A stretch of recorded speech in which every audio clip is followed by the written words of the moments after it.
All right, let's talk about the absolute chess match happening right now between the giants of AI.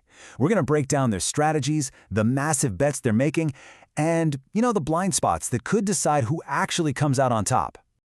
So let's just dive right in with a story about a huge company making what looks like a huge mistake.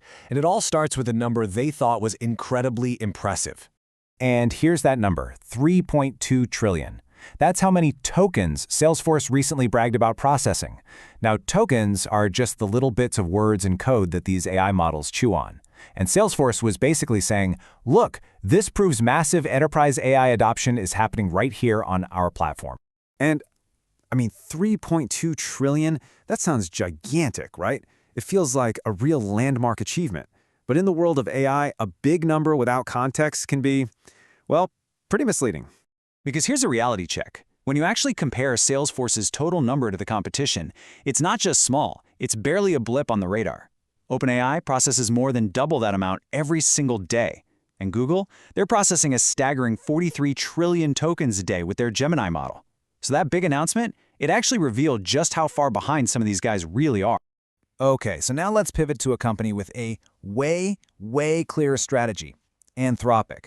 See, they aren't just building another cool AI product. No, they're building a fortress designed to be almost impossible to escape from. And this is a perfect example of what I mean. They're weaving their AI, Claude, deep into the tools that businesses already live in, like Slack. The developer can literally just assign a whole coding project to the AI, from fixing a bug to building a new feature, right there in a chat message. It's incredibly seamless. There's a classic business term for this strategy. It's called customer lock-in. The whole idea is to get your product so tangled up in a company's daily operations that the idea of switching to something else becomes a nightmare. It's just too expensive and too disruptive. And this quote just hits the nail on the head.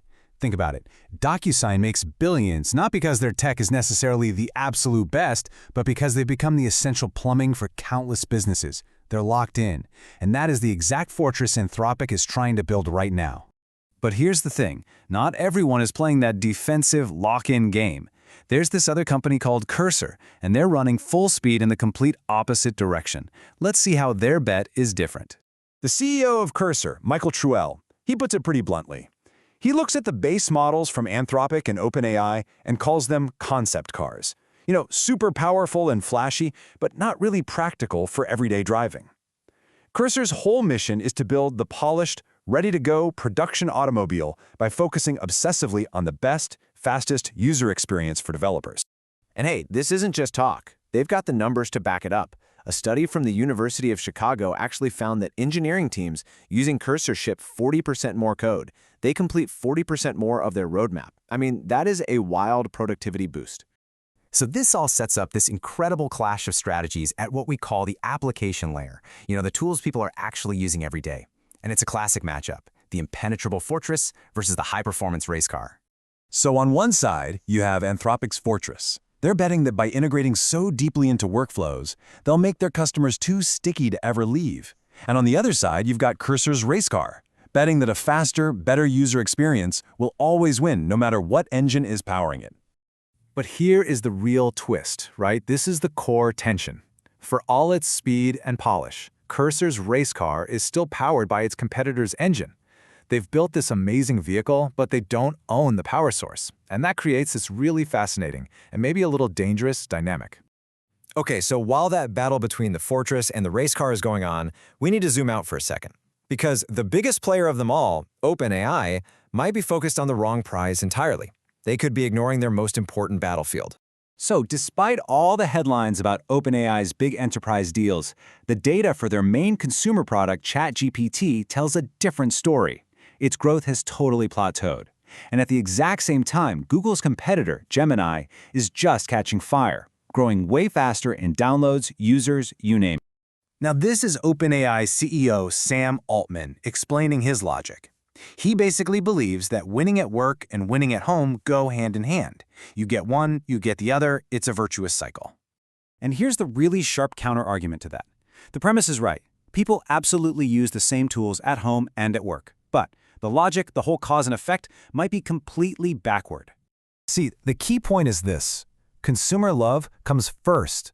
That's what builds the habits and the familiarity that eventually spills over into the workplace. Google didn't win the office by selling to corporations first. They won the office because everyone was already using Google Search at home and trusted it.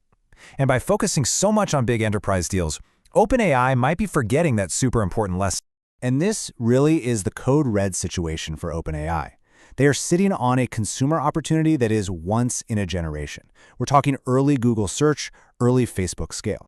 But the argument is that by chasing these enterprise deals, they're getting distracted, and they're letting Google chip away at that massive consumer lead.